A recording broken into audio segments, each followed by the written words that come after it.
We're going to take a detailed look at North King Street because this is a road that can carry more cars than it's carrying today, and it could have an express bus lane.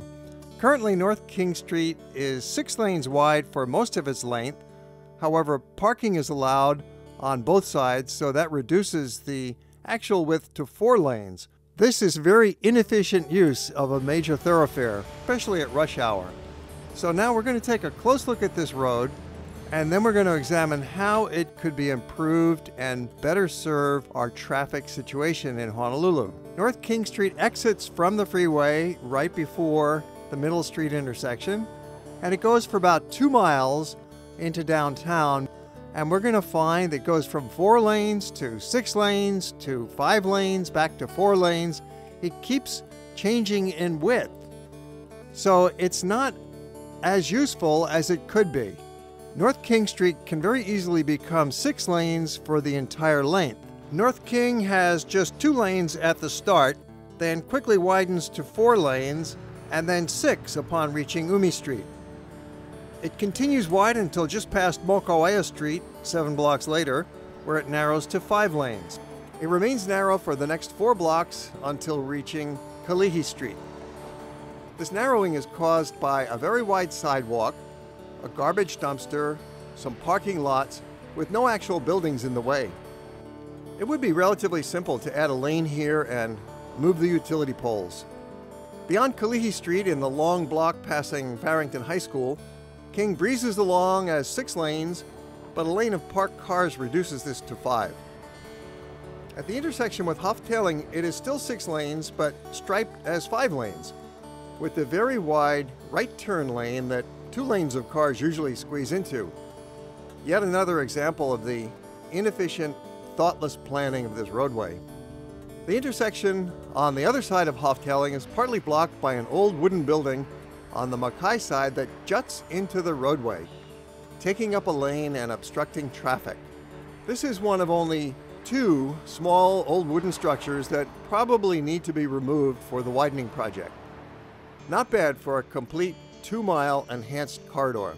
A major bus stop is just beyond the building, and yet buses have to snake and twist their way around the protrusion to reach the curb. Beyond Houghtailing, things get rather chaotic for a couple of blocks, becoming in turn 6 lanes, 5, 6, 5, 6, and then 5 lanes wide. You can understand this bizarre irregularity a little better from an aerial perspective. The width changes are caused by several curb and sidewalk extensions, which do nothing but create a couple more free parking spaces. A paved lane on the Mokauea side hosts a garbage dumpster and an unused parking lot remnant. None of this makes any sense. Just after this, at Walter Lane, we've got about 5.5 lanes, but suddenly the road narrows to 4 lanes when it reaches Long and Mau lanes. This restriction is caused on the Mokauea side by yet another widening of the sidewalk, this time used by an automobile repair shop to double park cars and store their dumpster. The Mokauea side obstruction is perhaps the strangest of all blockages on North King. It's a short block of diagonal parking fronting the shops that juts into the street right of way.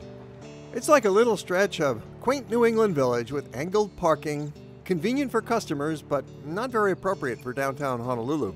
When it becomes 4 lanes, there's a real problem if somebody is making a left turn, as you see here. There's only 1 lane available for through traffic. At the end of this 4-lane block, King jumps back out to 6 lanes, but 1 block later, at Morris Lane, we are back to 5. Fortunately, the bridge across Kapalama Canal is 6 lanes, so that avoids any serious reconstruction. We continue another couple of blocks at 6 wide until reaching the Palama Fire Station at Austin Lane, where it's back to 5 lanes for the block at Tamashiro Fish Market. Part of the narrowing on the Mokauea side here is due to a residential front yard, a dirt lot used for parking cars.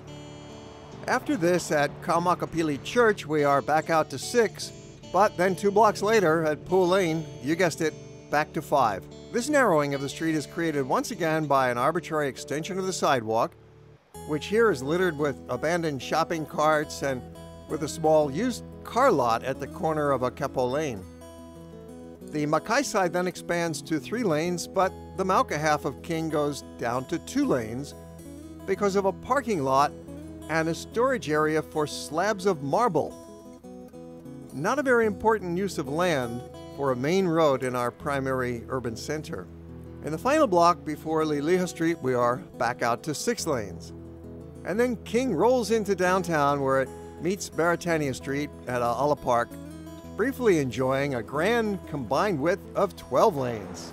This has been a ridiculous ride. North King Street needs to be fixed. Our noble King has been ignored, neglected, abused, and underused. Now it's time to correct this problem. A revitalized North King Street can help fix our leeward traffic problem and also provide a better quality of life for the people of Kalihi.